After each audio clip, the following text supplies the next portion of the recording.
noite, como não compreender Lacan. O tema que nós escolhemos hoje é o de Parmênides, ou três pontinhos, ou pior, na psicanálise, né? Nós sabemos que esses três pontinhos do seminário 19 de Lacan, ele denomina como as coisas que ele faz e que ele não disse. Ou não disse naquele seminário, ou nunca disse ao longo da vida inteira da carreira de analista, né? Porque Lacan é uma grande esfinge, tanto que vai ter um cartel aqui para ler os textos de Lacan, já que ele mesmo não gostava de ser compreendido. E dizia: quem quiser me compreender pode levantar e ir embora, porque eu sou incompreensível. E, na verdade, o analista ouve enigmas do seu cliente, do seu analisando no divã. Ele tem que aprender realmente a decifrar enigmas, né? A interpretar os enigmas. Daí, bom, e aqui nós temos uma pintura que é de Albrecht Dürer, que é um pintor alemão. Essa pintura foi criada em 1507, é do renascentismo, né? Os originais estão no Museu do Prado, em Paris. E é a pintura que ilustra o seminário 19, a capa do seminário 19 de Lacan. Então veja, ou pior, vamos ver se ao longo do seminário nós vamos, que vai ser um seminário que terá um tom filosófico e também um tom clínico, um tom psicanalítico, será misto, né? E me interessou porque o próprio Lacan, no início do seminário, ele fala na questão de Parmênides. Parmênides é um filósofo, inclusive tem um diálogo de Platão, em que Parmênides expressa as suas ideias. Mas, enfim, de maneira ficcional, muito ficcional, porque Parmênides escreveu alguma coisa, o poema da natureza, em hexâmetros, mas a obra dele a gente nem encontra. Mas a ideia de Parmênides é de que tudo é um. Dita em inglês, andei lendo um documento em inglês sobre Parmênides, se diz all is one, em inglês. Tudo é um. E aqui nós temos duas figuras que nós tentamos para representar o um. Temos a figura de Adão e Eva depois da queda, não representa mais um. Antes da queda representava a completude física e psíquica do sujeito. Porque vejam vocês, nesta imagem aqui, os órgãos genitais estão cobertos por uma folha, tá certo? Quer dizer que já houve uma castração. Adão e Eva já tiveram a ideia da noção do pecado, da noção do sexo, né? Então, não é mais um, no sentido de Parmênides. Seria menos um, né? E é com essa ideia do um, do menos um, ou dos vários uns, dos múltiplos uns, que nós vamos trabalhar aqui o nosso pensamento psicanalítico de hoje. Parmênides, ele nasceu em Eleia, era um filósofo eleata, né? E que dizia coisas como, por exemplo, o ser é, e pronto. E não havia mais discussão. Tudo é uno, ou tudo é o um.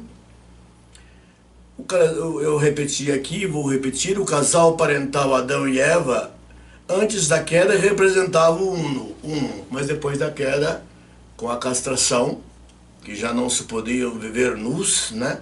Aqui eles já têm a folha que representa as vestes.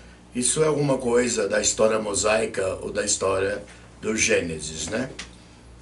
Então, quando coloca-se a cobertura dos órgãos genitais, significa que há a castração, a privação e a falta a ser, né?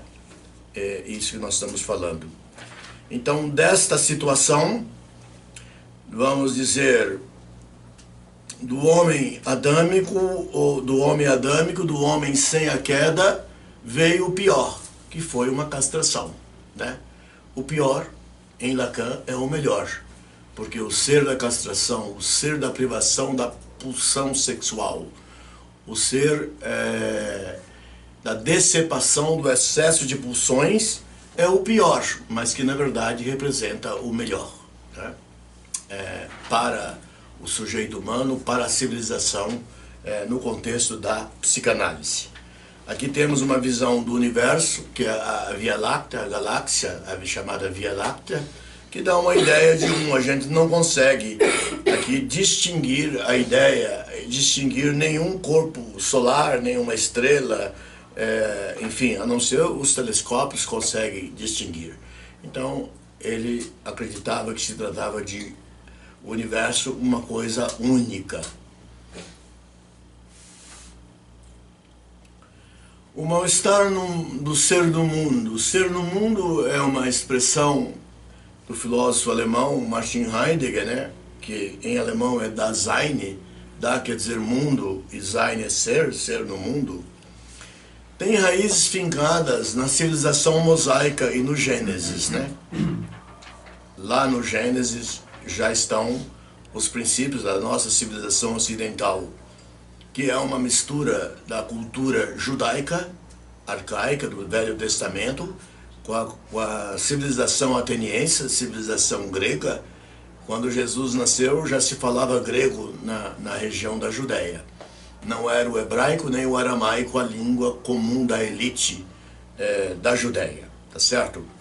Então a civilização ocidental, ela é marcada pelo ser que não é o um.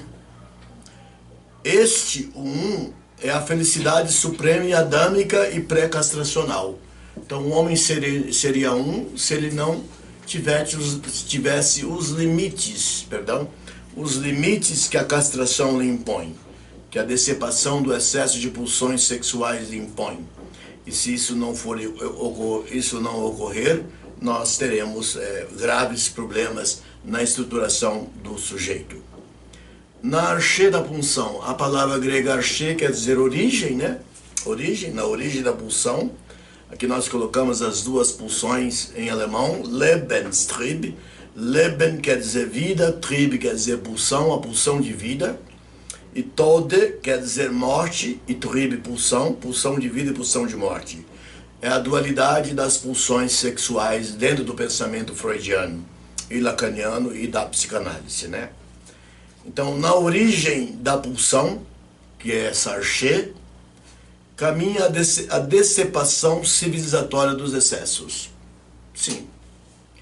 E eu creio que essa decepação dos excessos pulsionais, das pulsões sexuais, não tem ocorrido, eu diria, de maneira eficaz na civilização ocidental, na medida em que, desde Freud, nós percebemos a decadência do significante do nome do pai. O nome do pai que representa a lei. Dentro do real, no simbólico imaginário, o nome do pai, que é derivado da metáfora paterna, representa com certeza a lei psíquica, a lei interior, a lei familiar a que o sujeito de uma criança vai gradualmente sendo submetido. Então essa decepação de pulsões não tem ocorrido e nós estamos percebendo que entre a estrutura neurótica, são três as estruturas básicas, né, com as quais nós lidamos: estrutura neurótica, estrutura perversa e estrutura psicótica. A estrutura perversa são sexualidades anômalas, bizarras e esquisitas e não civilizadas. Sadomasoquismo, inclusive assassinato por prazer sexual, por gozo sexual, né? Não prazer, o gozo no sentido lacaniano. Então nós estamos vivendo um mundo ocidental em que o feminicídio, por exemplo, está altamente incidente na sociedade brasileira, porque esses homens que praticam o feminicídio e esse vínculo com essas mulheres, eu não sei o que está se passando, mas a gente sabe que é um excesso de pulsão sexual, uma pulsão sexual que não passou pelo crivo da lógica borromeana, real, simbólico, imaginário, né? Chegar ao nível simbólico, porque o vínculo o vínculo de dois sujeitos humanos, o vínculo amoroso, ele não é sexo. Lacan dizia que a relação sexual não existe. Il n'y a pas de rapport sexuel entre deux par l'être. Não há relação sexual entre dois sujeitos da fala. Lacan é enigmático, mas ele quer dizer muita coisa. Quando ele diz que um vínculo, a relação sexual não sustenta um vínculo entre duas pessoas, né? Entre dois sujeitos. Na Arché eu já falei da Arché da pulsão, e obviamente surge na razão transcendental, essa razão hegeliana, essa razão, eu diria, mundial, da humanidade, vamos dizer assim, né? A gente tende a querer acreditar nisso, embora nós saibamos que a civilização sempre nasce de um sujeito, né? O sujeito pensante, o cogito do universo somos nós, cada sujeito humano. E a estruturação de cada sujeito humano, é claro que não é um negócio privado. É um negócio que tem relação com os grandes outros parentais, com o grande outro materno, com o grande outro paterno, e finalmente com os outros, como sendo a polis, como sendo a sociedade, como sendo a comunidade. Então não é um assunto privado a formação do nosso eu. Então nessa razão transcendental, a gente destaca o Iadelan lacaniano. É uma expressão lacaniana, Iadelan, e nós podemos até fazer uma anatomia, vamos dizer, dessa expressão. O que quer dizer isso? Esse ia vem do verbo haver, ia, e a gente acrescenta no francês o il, ilia, quer dizer, é o avoir, é o verbo ter, haver em francês, né? Ilia, mas Lacan colocou ia. De l'an, quer dizer, a do né? Esse de l'an em francês seria corresponde ao partitivo do quer dizer, que seria alguma coisa menor do que O dá uma ideia de completude, de totalidade, de não castração, de não privação, de não decepação do excesso de pulsão. E Adelan há uma parte do no sentido dessa totalidade, né? Então, o Iadelan, Iliadelan, há até a construção toda aqui, ó. Iliadelan, há do dentro da língua francesa. Mas Lacan resumiu para Iadelan, né? E corresponde ao número áureo de Fibonacci. Fibonacci, todo mundo sabe que foi um matemático, aqui os mais antigos já ouviram eu falar várias vezes sobre isso, do século XII, que introduziu os números arábicos na civilização ocidental, né? E ele realmente criou a sequência de Fibonacci, e ele encontrou esse 0,618, que é o número áureo de Fibonacci, e que representa a estrutura numérica, por exemplo, de grandes obras de arte, como a Mona Lisa, o Partenon de Atenas e etc., né? E que Lacan também buscou essa, veja vocês, é 0,618, não é é menos de 1. Portanto, o número de Fibonacci vem a representar para Lacan um sujeito castrado, aquele que não tem a completude do tal qual colocou Parmênides, tal qual colocou Pitágoras, né? Pitágoras dizia que tudo é número, o número é a causa de todos os fenômenos do mundo, né? Bem interessante isso aqui. O ideal do uno ou o parmenidiano. Quando eu falo uno ou eu estou dizendo a mesma coisa. Não alcançado pelo sujeito humano. Não alcançado, o ideal do uno. Não é alcançado. Porque depois que botaram as folhas de parreira ali na genitália da pintura de Albrecht Dürer, aquela que nós mostramos, significa que o já não existe mais. Com a queda de Adão e Eva no mundo do pecado, da culpa, da angústia e outras coisas, outros afetos, já não existe Existe alguma coisa que é menor do que O ideal do uno ou parmenidiano não alcançado pelo sujeito humano, na contingência ou na transcendência. Contingente é o que acontece e transcendente é o que é superior dentro da lógica do pensamento humano, né? Exemplo de transcendência é quando Platão diz que existem as coisas no mundo das ideias. A ideia. Ideia equivale à palavra oidos, que é a forma. E que Platão dizia que o verdadeiro objeto, a verdade está na ideia e não na coisa sensível que aparece aos nossos olhos. E essa imutabilidade do ser referida por Parmênides está, obviamente, essa questão da ideia como sendo a essência de cada coisa. O cavalo que eu vejo pastando num pasto não é o verdadeiro cavalo, e sim a ideia do cavalo, né? A ideia do cavalo. Nós temos a metáfora dos prisioneiros de Platão, né? Numa caverna, a metáfora da caverna, em que as pessoas ficavam penduradas olhando para a caverna. Quando tinha um foco de luz atrás, eles viam as suas imagens como sombras, né? Então Platão dizia que o mundo sensível é uma sombra, não é a verdade das coisas. Só o mundo ideativo ou eidético, o mundo das ideias e das formas é que são completos. Na psicanálise nós trabalhamos com a ideia essencialmente, e não com fatos concretos, porque a concretude não nos interessa muito.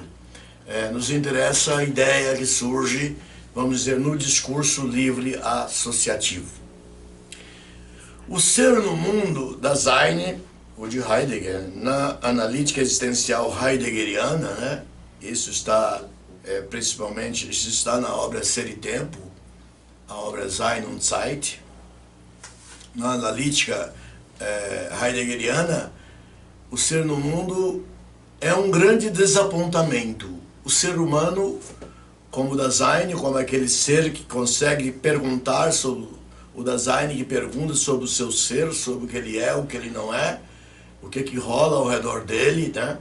O que está à mão, o que não está à mão, é realmente o ser humano, né? O ser humano. E ele tem um grande desapontamento em relação a muitas coisas. A pior de todas é não ser não ser a unidade completa, né? Um desapontamento do qual se queixam todos os neuróticos e psicóticos. Seja os maiores neuróticos, os maiores psicóticos, seja os minimamente psicóticos. Tal qual falava Santo Agostinho, que falava da perversão, que falava da neurose, que falava da psicose, em outra linguagem, é claro, né?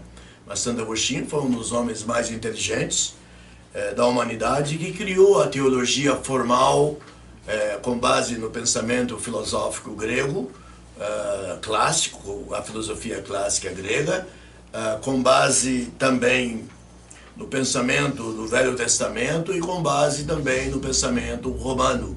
Ele criou a teologia, que finalmente foi aproveitada por Santo Ambrósio e finalmente aproveitada por São Tomás de Aquino, a teologia do cristianismo, né? Que é uma religião sofisticada, porque Santo Agostinho é um filósofo, São Tomás de Aquino também era um filósofo. É uma religião de grande sofisticação, o cristianismo. É claro que nós tivemos a Reforma Luterana, que também era um pouco sofisticada, né? Mas temos as igrejas pentecostais que não têm sofisticação filosófica que tem o cristianismo católico, né? A partir dessas figuras tão importantes intelectualmente que a gente acabou de citar. Assim surgem os afetos queridinhos dos existencialistas. Os existencialistas existiram com muita intensidade, né? E eles começaram lá, aonde? Quais são os afetos mais queridinhos dos existencialistas? L'angoisse, a angústia, pode escrever angústia. E o tédio, l'ennui, o tédio, interessante. E quais foram esses existencialistas, né? O gosto pela angústia e pelo tédio como sinais maiores do espírito humano, né? Søren Kierkegaard, o filósofo dinamarquês, que escreveu o conceito a ironia referida diretamente a Sócrates, que é a sua tese de doutorado, e que escreveu muitas outras obras importantes. E encorpa-se esse gosto pela angústia e pelo tédio. Ele começa em Søren Kierkegaard, lá na Dinamarca. Em Martin Heidegger ele se torna forte, e na obra Sein und Zeit, pode traduzir, é Ser e Tempo. É a obra, quem quiser conhecer o pensamento de Heidegger, tem que ler a obra Ser e Tempo. É fundamental e é de grande importância para a psicanálise, porque ele não faz metafísica em Ser e Tempo. Ele faz uma análise psíquica do homem na sua facticidade, um ser lançado para a morte, né? A facticidade, o fato. A existencialidade, que é aquilo que nós construímos de nós mesmos, né? E a decadência, que é a decadência no falatório do mundo, na vulgaridade, no esquecimento de si mesmo. E eu até vou adiantar que Heidegger, na sua analítica existencial, fala, aliás, nos fundamentos da metafísica, ele fala em Welt, ele fala em Welt, mundo, ele fala em solidão, Einsamkeit, ele fala em solidão, e ele até chega a dar a entender que a solidão é uma saudade de si mesmo, né? Que a maior parte das pessoas não estão consigo mesmas, estão distantes de si mesmas, na decadência do mundo, decai no mundo, onde o sujeito não é autêntico, onde o ser não é autêntico, não se interroga sobre a sua autenticidade. Mas quando alguém quer enfrentar uma análise com muita dor e sofrimento, ele vai sair desse decaimento no mundo da decadência e procurar o seu sujeito autêntico, através de uma desconstrução, de uma construção, talvez pensando no pensamento logocêntrico de Jacques Derrida, porque Jacques Derrida, quando lança a Gramatologia, que é um livro de grande importância filosófica, em que ele fala da linguagem, ele fala em desconstruir o logocentrismo, mas não é por aí. Nós não vamos descobrir o logocentrismo, porque o logos, que é a lógica, que é o pensamento racional, né? Que é o ratio, a ratio em latim, que é a Vernunft em alemão, Vernunft. Então, nós precisamos desse logocentrismo para vivermos como ser civilizado. E quando alguém deita em um divã, ele está em busca do seu próprio logocentrismo. Ele apresenta o seu logocentrismo. Determinados afetos vão ser transformados em pensamento, né? Voltando, então vejam vocês que a solidão, eu quero repetir isso, seria uma saudade de si mesmo. Há várias formas de solidão, que é o abandono, Verlassenheit, o abandono, a saudade de si mesmo, a distância de si mesmo. Uma criança pode ficar sozinha, a mãe está ali costurando, está ali na máquina e a criança está ali brincando, falando consigo mesma, com o seu brinquedo, né? Mas ela sabe que está acompanhada, mas é uma solidão acompanhada também, né?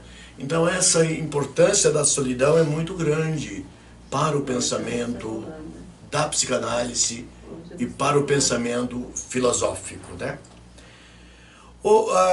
A angústia, eu disse, o tédio são os queridinhos dos existencialistas, né? Nós passamos por Søren Kierkegaard, passamos por Heidegger e chegamos a Sartre, Jean-Paul Sartre, o grande filósofo francês, marido de Simone de Beauvoir, a mulher independente, autor do Segundo Sexo, né?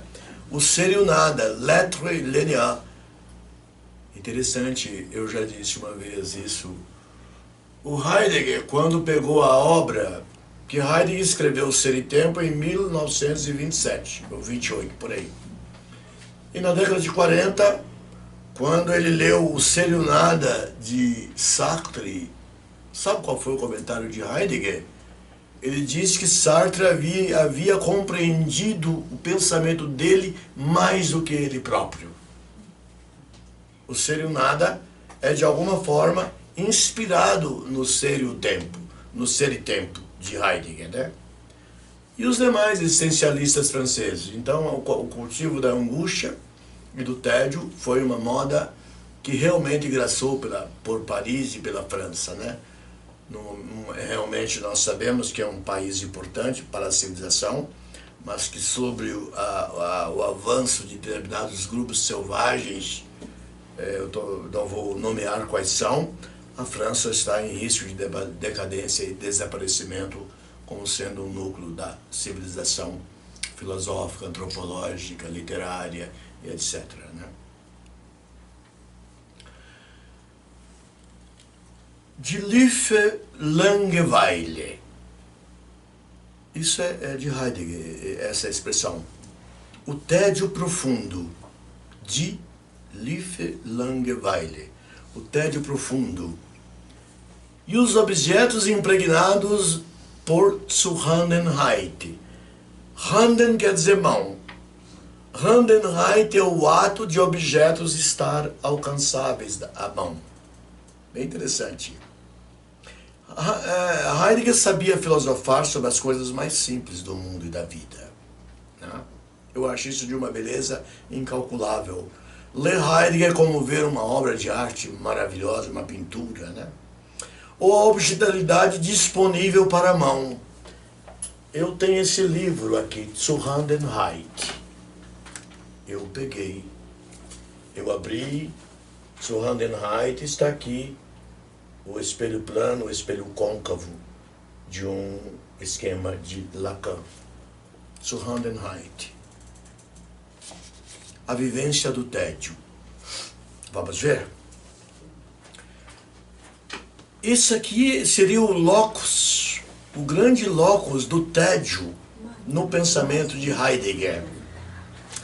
Encontramos-nos, por exemplo, olha aqui, vamos lá.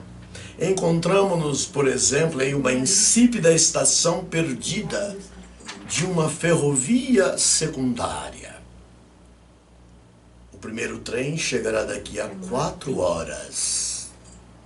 O local não é atraente. É verdade. Temos o livro na mochila. Então vamos ler? Não. Ou refletir sobre uma questão, sobre um problema. Não dá. Lemos os horários ou estudamos o conjunto das várias distâncias dessa estação a outros lugares que também não conhecemos. Observamos o relógio. Passaram apenas 15 minutos. Saímos para a rua, para a estrada principal. Caminhamos para cima e para baixo para fazer alguma coisa. Mas nada adianta nada. Mas não adianta nada. Contamos as árvores ao longo da estrada principal. Observamos novamente o relógio, apenas 5 minutos desde a última vez que o consultamos. Cansados de andar, há um pequeno erro aqui, pode corrigir. Cansados de andar para cima e para baixo, nos sentamos sobre uma pedra. Desenhamos todo tipo de figuras na areia e nos surpreendemos novamente a observar o relógio. 30 horas se passou. Que tédio! Isso é belíssimo, né? Veja a questão do tédio de Martin Heidegger, está no Die Grundbegriffe der Metaphysik, nos princípios fundamentais da metafísica, na página 140. Vejam vocês. Um tédio em que tudo está Zuhandenheit, tudo é alcançável, mas o sofrimento do espírito humano, do psiquismo humano, está lá, ele acontece, não é? O filósofo que sabia filosofar sobre as coisas simples da existência humana, né? Ele gostava de ir para a Floresta Negra e quando chegava com tanta neve, a cabana dele estava coberta. Ele ia com a enxada, junto com a ajuda de alguém, desencobrir a cabana na Floresta Negra, onde ele poderia ficar para fazer as suas reflexões filosóficas.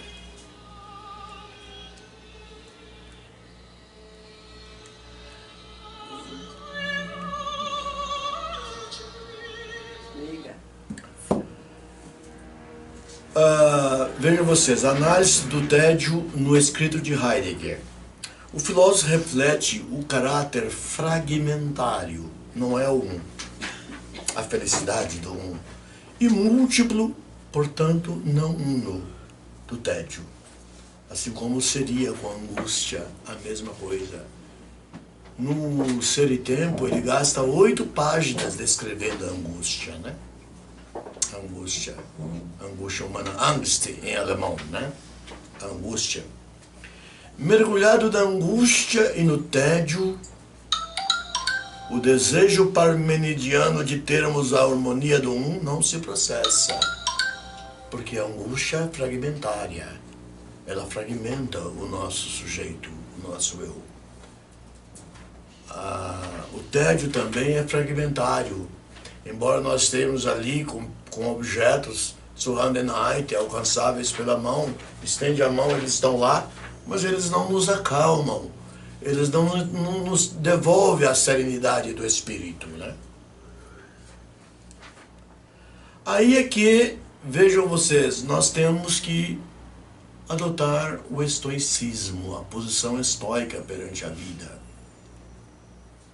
A psicanálise é uma forma de você chegar ao estoicismo.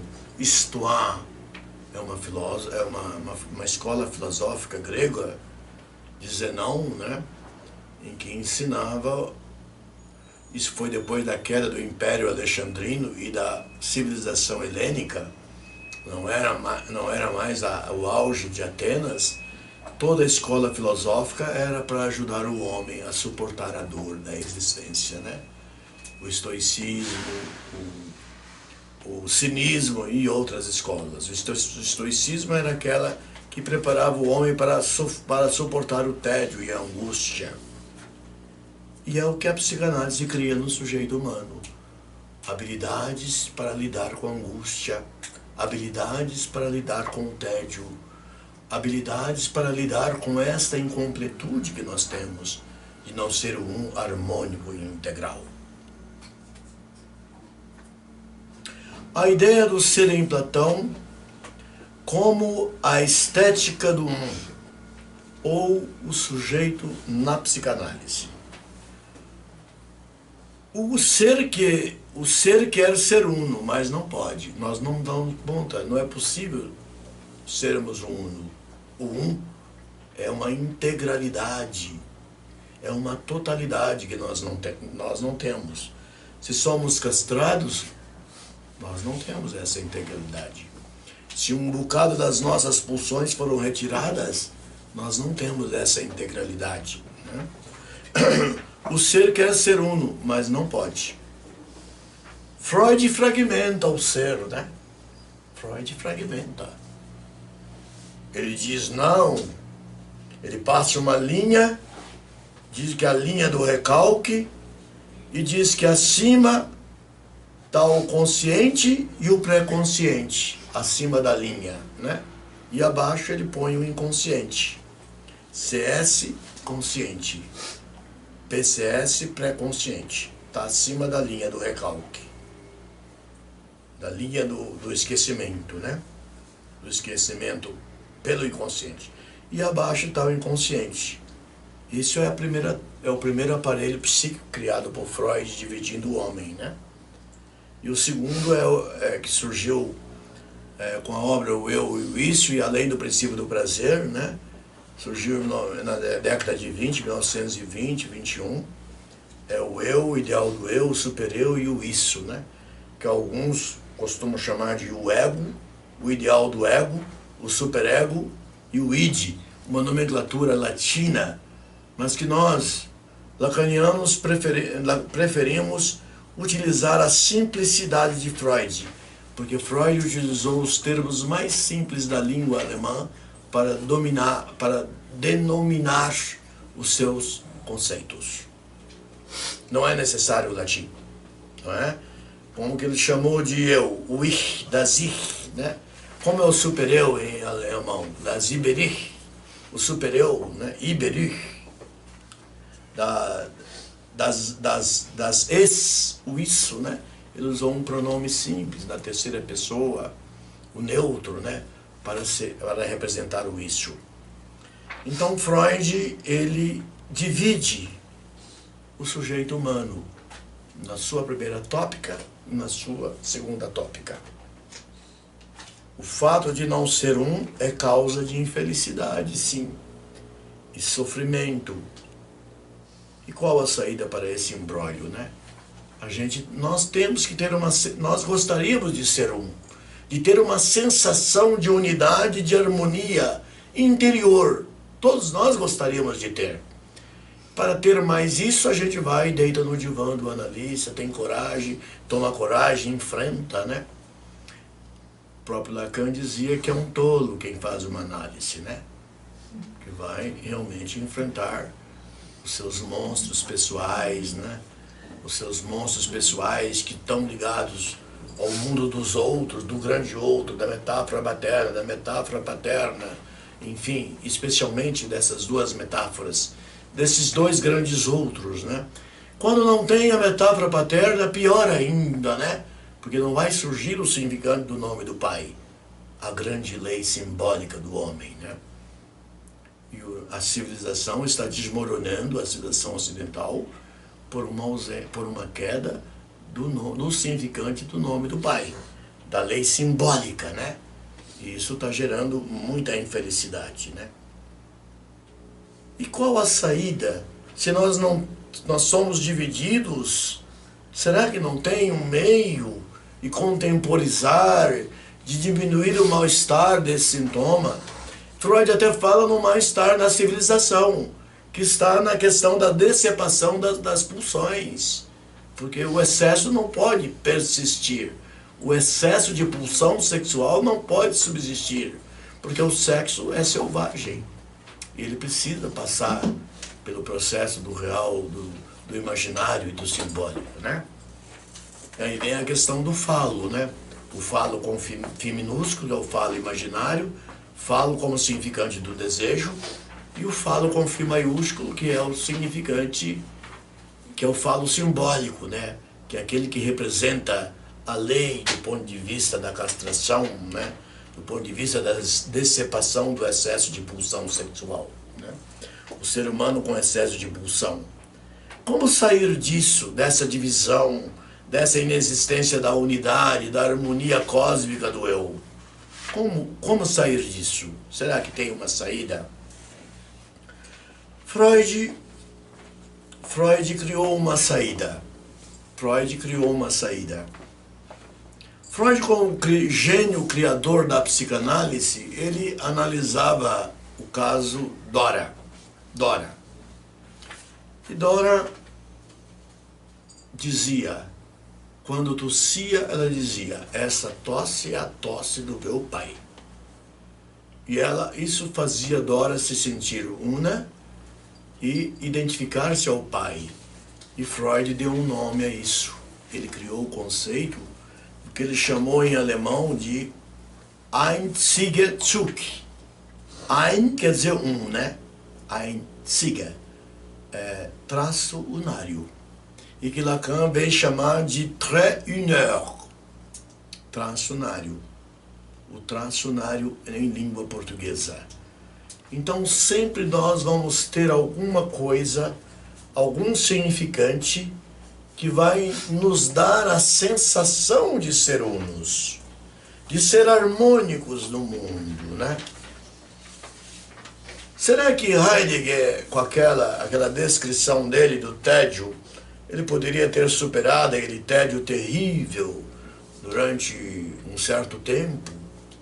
Talvez sim, se nós adquirirmos mecanismos de trabalhar a nossa mente, os nossos afetos, nossas emoções, nossa angústia, nosso tédio, a nossa ira, a nossa inveja, aquilo que René Descartes, o grande filósofo francês, chamou de la passion de l'âme, né? Os franceses chamam paixões da alma, que não é o cogito, o cogito, o pensamento, mas são afetos, são emoções, boas e ruins, né? No Brasil é muito comum as pessoas dizerem, estou apaixonada por outra pessoa. está apaixonada por outra pessoa. Mas os franceses não falam, estou apaixonado. Porque passion de l'homme é quase como doenças da alma. Les passions de l'homme. É quase como doenças da alma. E nós, na língua, tanto no alemão, Freud chama de affects, nós chamamos de afetos. O Baruch Spinoza, na ética demonstrada à maneira dos geômetras, ele falava em 3 afetos fundamentais: o amor, a alegria e a tristeza. 3 afetos fundamentais em Baruch Spinoza. Ele teve motivo para ser triste, porque ele era judeu, deixou Portugal na infância, ou ele veio a nascer na Holanda, e na Holanda ele foi excomungado da comunidade judaica.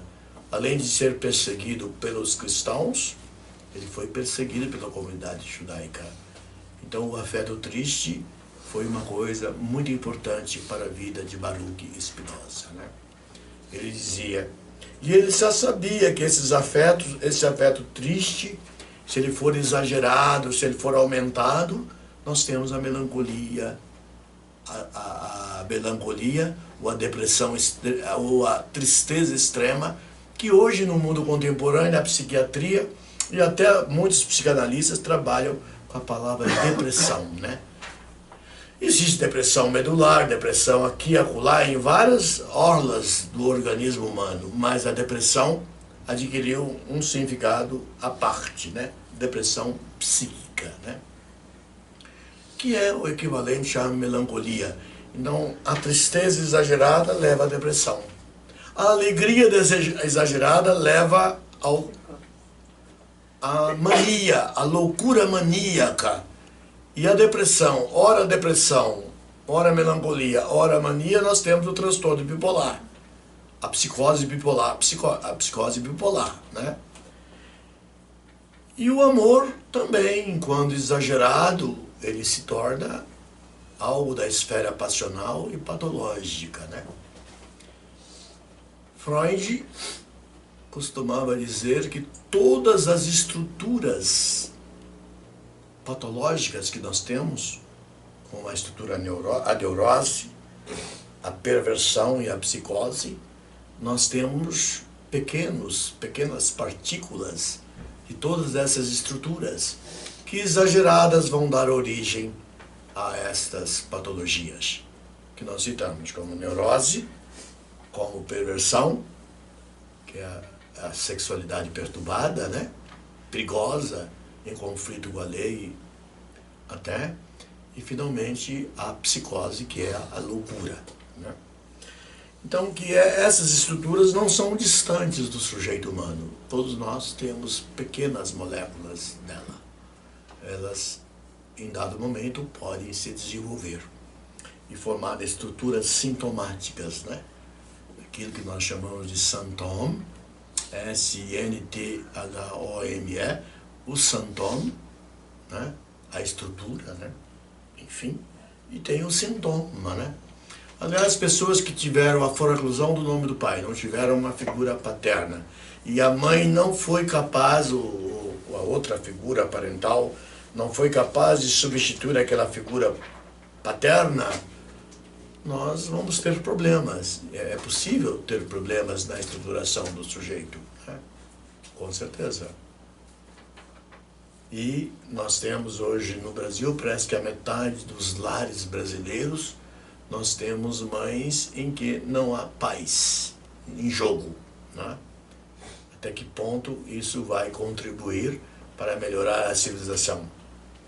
Será que combater a criminalidade, será que criar presídios, criar polícia, é o punitivismo, como estão querendo fazer aí, recentemente, o punitivismo excessivo, né? Ou é cuidar da estruturação do sujeito das crianças, né? Nós temos em Paris centros de psicanálise chamadas de Maison Verte, as casas verdes, né? Onde os pais procuram, e as mães, os casais procuram como educar seus filhos, né? Como construir, porque o sujeito não é uma coisa privada. Não é o mundo quem constrói. Se o mundo constrói, constrói muito mal. Agora, se o pai e a mãe, ou os dois pais ou as duas mães, estão bem instruídos pela psicanálise, eles saberão construir o sujeito dos seus filhos e tirar as tendências criminais das crianças, que são bem descritas por Melanie Klein em seus estudos, nos seus escritos, dos seus 2 volumes iniciais, os volumes iniciais da sua obra. Então vejam vocês, o Einsigetzug ou tracionário de Lacan. Isso nos liberta daquela estrutura fragmentária, da angústia, do tédio, ou do sintoma, ou da castração, das pulsões que nos são retiradas, né? Como esse conceito é construído por Freud, quer dizer que temos um traço do campo uniano? Sim, um traço do campo uniano. Isso é da esfera do simbólico, né? Eu não estou dizendo... parece que a gente está dizendo que Parmênides tinha razão. Tudo é um. Tem que ser um. Se não tiver o tracionário, com certeza nós vamos ter uma neurose, vamos ter uma perversão, ou vamos ter uma psicose, né? Esse tracionário pode ser também o significante do nome do pai. Esse tracionário pode ser o significante, a metáfora materna. Pode ser, não é? Mas a metáfora paterna é concessiva, ela tudo concede, tudo pode, em relação à mãe de um modo geral. Eu conheço mães eu tenho uma analisanda que ela educou os filhos sozinha.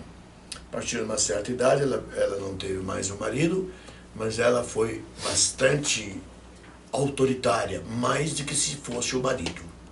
E os filhos têm que fazer análise para reduzir, vamos dizer, as suas neuroses devido ao poder que a mãe assumiu no lugar do pai. As dondocas normalmente não dão conta desse recado. Mulheres mais simples, mulheres camponesas, mulheres operárias, elas são mais capazes de substituir a figura paterna. Ou até de dizer, o seu pai está morto, mas ele não gostaria que você fizesse isto. Usar o nome do pai. Lacan dizia, podemos dispensar o pai, mas fazer uso do nome dele sempre será necessário. Nós temos dissoluções familiares no Brasil, em que frequentemente a mãe dispensa o nome do pai, não faz uso do nome do pai. Isto é muito grave. Eu entendo que uma política de família no Brasil hoje faria bem nós pensarmos nisso, né? E utilizar o nome do pai, ensinar as pessoas que criam as crianças, os bebês, a construir corretamente o sujeito das crianças, né? Então, veja, no caso clínico da histérica, Dora, Freud ouve de sua paciente o discurso ao tossir. Tem uma tosse como a do meu pai, é o tracionário, o Einsigetzug, né? Este é um significante mestre da estrutura subjetiva de Dora, em identificação com a metáfora paterna e com o trait uneur lacaniano, o tracionário que Lacan, no livro 11, no livro 19, o pire, né, ou pior, né? O que é ou pior? Nós vamos insistir mais um pouco. Quando Lacan diz 3 pontinhos ou pior, ele diz 3 pontinhos é o que eu digo. É o que eu digo que não está abertamente compreensível e que as pessoas têm que buscar e construir, né? Então ele acha que é bom que seja pior, que hajam muitas coisas na estruturação do sujeito. E essas coisas são o sujeito da falta de ser, a privação, a castração, etc. Mas tudo com muito amor, né? Com amor. Um pai castra o seu filho naquilo que não pode continuar, mas dá amor, dá carinho. A mãe também dá carinho. Não se pode torturar um filho porque ele disse uma dada coisa. Quando eu crescer, meu pai, eu estiver do seu tamanho, vou me casar com a minha mãe. Pronto. Isso tem que sentar e explicar. Por que a mãe não pode casar com ele, né?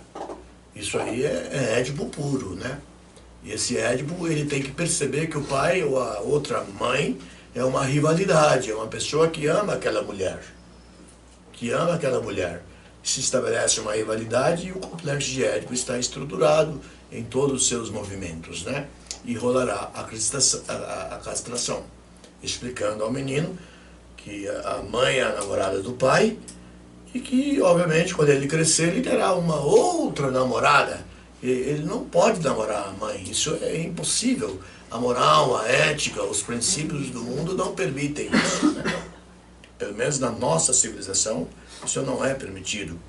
Claude Lévi-Strauss, o grande antropólogo francês, ele chegou ele era amigo de Lacan, embora ele não assistisse o seminário de Lacan, porque ele disse que foi uma vez e não entendeu nada. Ele foi uma vez e não entendeu nada do seminário de Lacan. Mas ele concordou com a psicanálise em dizer que a interdição do incesto é universal entre todos os povos, né? Nas relações de parentesco, uma obra importante, né? Ele chegou a dizer que é algo que tem caráter de universalidade, que o incesto está interditado, né? Ele estudou o complexo de Édipo da tribo dos Bororos, dos Nhambiquaras, em Mato Grosso, em 32, né? Escreveu obras sobre o Brasil, os tristes trópicos e alguma coisa a mais, né? Ajudou a fundar a USP em 1932, em São Paulo, e ele realmente, em conjunto com o Lacan, ele admitiu a princípio universal de que o incesto deve ser interditado, porque o incesto desumaniza o homem, o menino e a menina, né? E realmente cria um grave problema.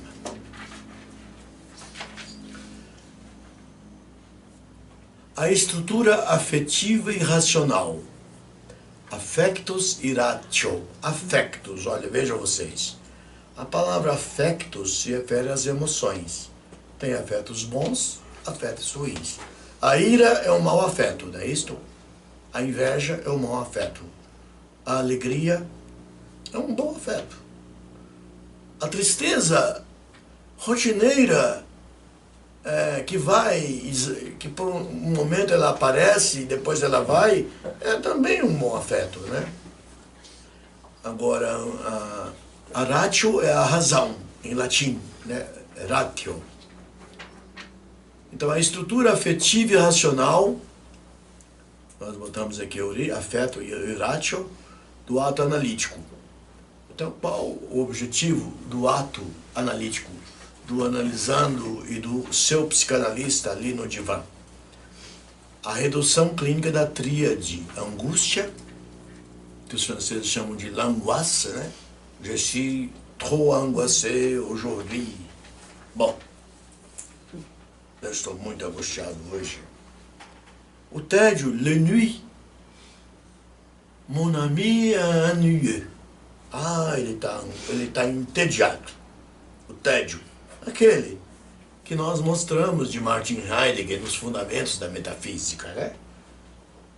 Em que ele começa a se relacionar, a impregnar com os objetos zu Handen heute, dados à mão, né?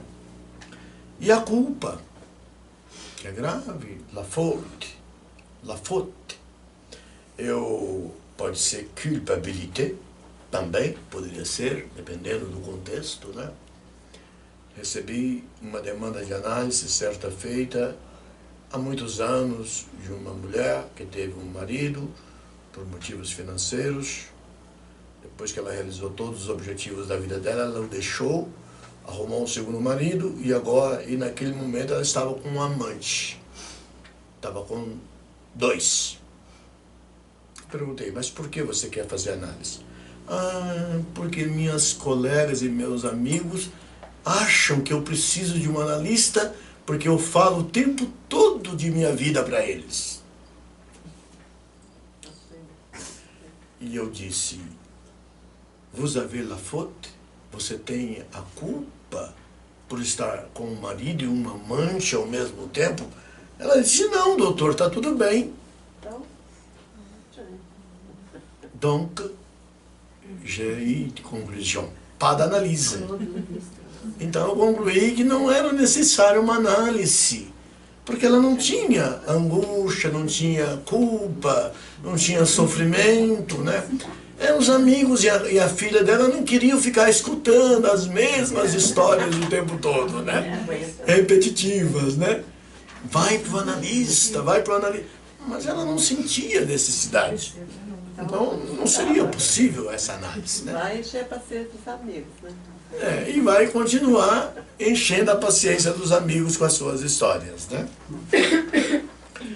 Vejam vocês, redução clínica da tríade angústia, l'angoisse, l'ennui, la faute. Sair da estupidez, bêtise. Pode ser, bêtise.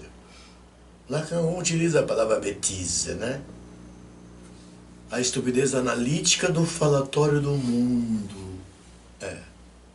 Grande parte das pessoas vivem na vulgaridade do falatório do mundo, né? Ou aqui tem uma especialista em língua espanhola, ou daquilo que eles chamam de habladoria, né? Habladoria. Falando pelos cotovelos do besterol, né? Habladoria. Me corrija se eu estiver errado com essa palavra da língua espanhola, né? Que equivale ao falatório do mundo, que é heideggeriano isso, né? Alcançar a transcendência e o simbólico do sim, mesmo não sendo possível termos a harmonia do da unidade, porque a unidade é a representação, a unidade, Pai, Filho e Espírito Santo, na unidade da Santíssima Trindade, né? Então a própria teologia católica tem a sua trindade, né? 3 que vira 1, né?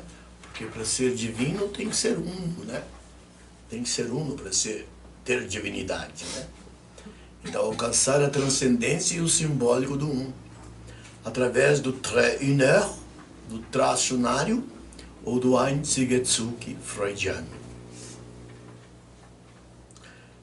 3 pontinhos ou pior.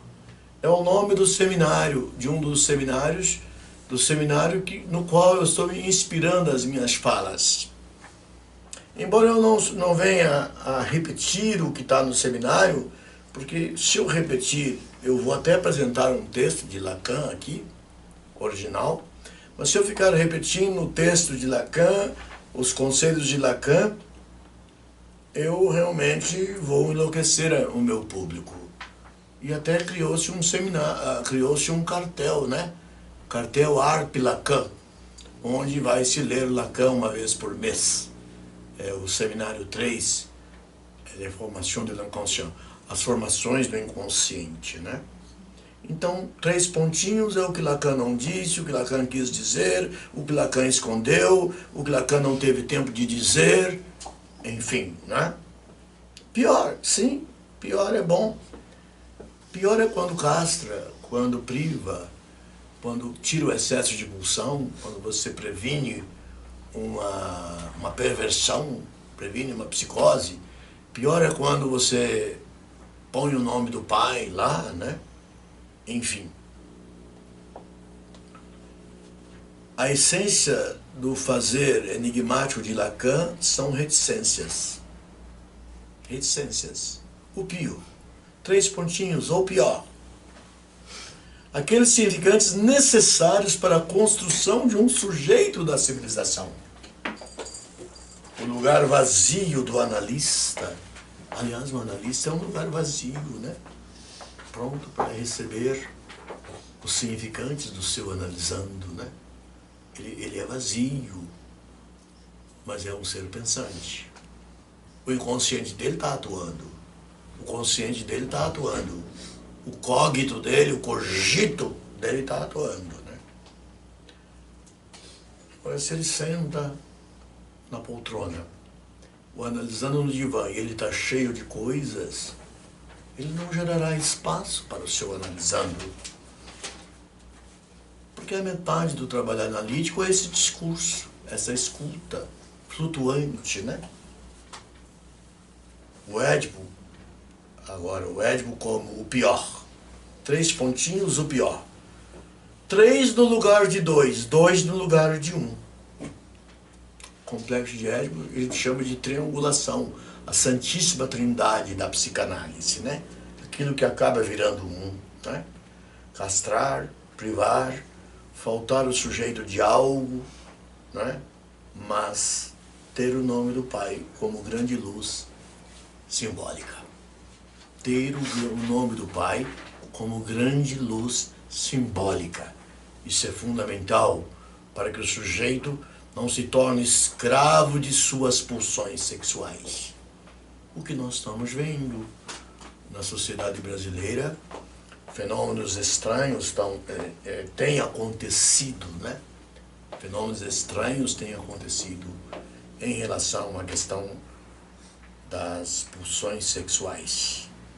As mulheres têm sido infelizes na escolha dos seus parceiros e uma epidemia de feminicídio e de violência doméstica tem realmente palmilhado as rotas brasileiras, né?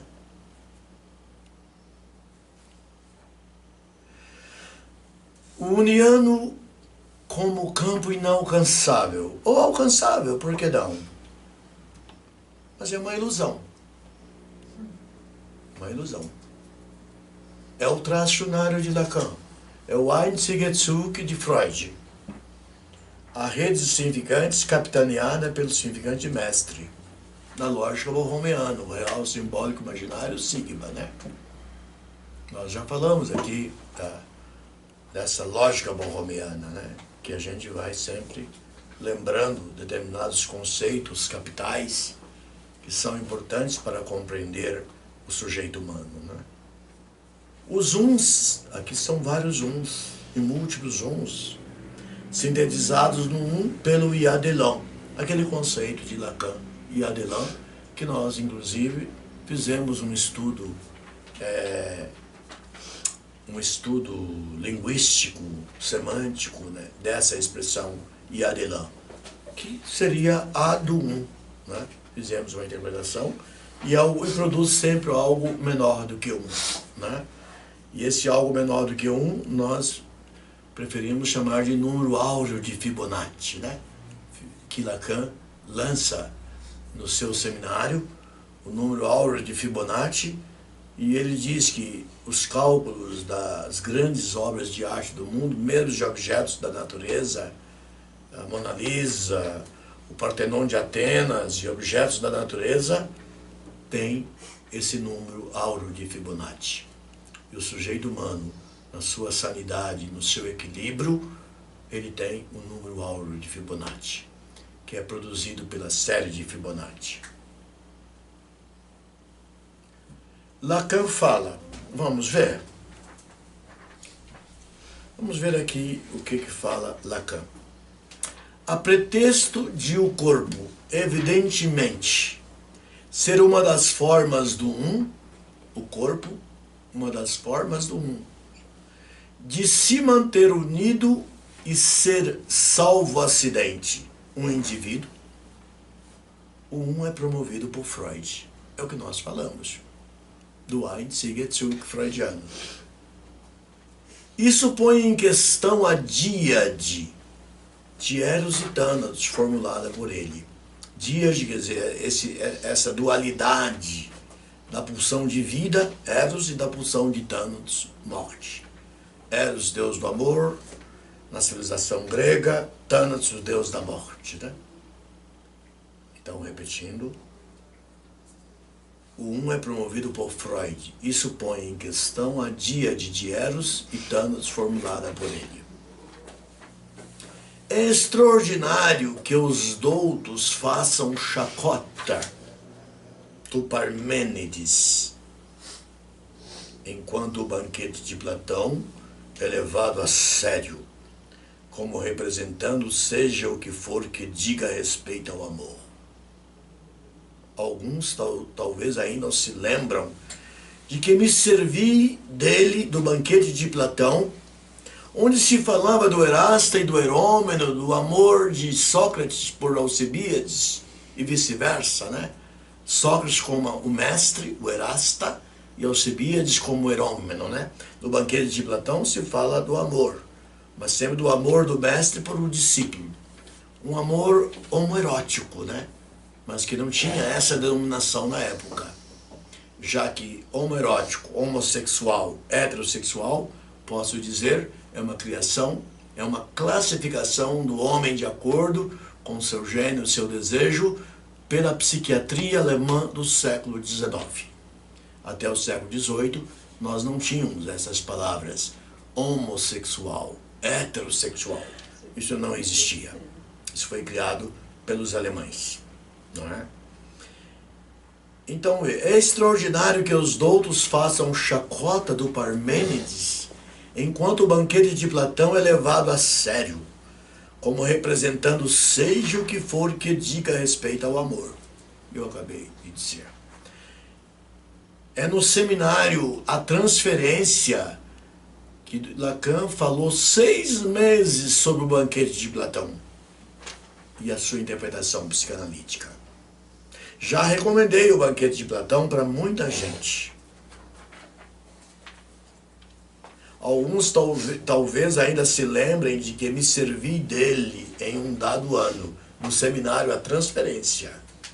É livro 8? Eu acho que sim, não sei se eu tenho esse número exato na minha cabeça. Exatamente o que precedeu aquele de que falei há pouco. Foi em 1960-61 que tomei o banquete no seminário A Transferência, que tomei o banquete como campo de exercícios. E não pensei em fazer outra coisa senão fundamentar com ele a transferência. Olha, o amor de transferência. Porque quando Alcibíades diz que era apaixonado por Sócrates, Sócrates diz, você está enganado. Você não me ama. Você ama a Ágaton, que é o dono da casa. Ninguém comia, ninguém bebia, todos discursavam sobre o amor do banquete de Platão. Mas Alcibíades chega alcoolizado e faz uma declaração de amor a Sócrates. E Sócrates, colocado como o primeiro psicanalista por Lacan, diz, não, você não ama a mim. Não, você ama o jovem Ágaton. O psicanalista, quando recebe uma declaração de amor do seu analisando, ele diz, não, há uma confusão. Você não ama a mim. Você está amando uma das figuras do seu passado, uma figura parental, ou a figura materna, a figura paterna, etc., né? Enfim. Foi em 1960, 61 que tomei o banquete como campo de exercícios. E não pensei em fazer outra coisa senão fundamentar com ele a transferência, o amor de transferência, né? Que é um dos conceitos fundamentais da psicanálise no livro 11 de Jacques Lacan, do seminário. Até nova ordem, a transferência, que é esse amor do analisando para o analista, um amor inconsciente, e no fluxo desse amor os significantes vão passando para a mente do analista, e o analista vai tendo acesso ao inconsciente do seu analisando. Com ele a transferência. Até nova ordem, a transferência, ainda que talvez tenha algo da ordem de 2 em seu horizonte, não pode passar por uma cópula. Ele está dizendo que tem uma ordem de 2, não pode passar por uma cópula. Lacan está rejeitando qualquer gozo sexual no campo da transferência. Ok? O seminário, livro 19, o PIR, ou pior, na página 122 e 123. Obrigado.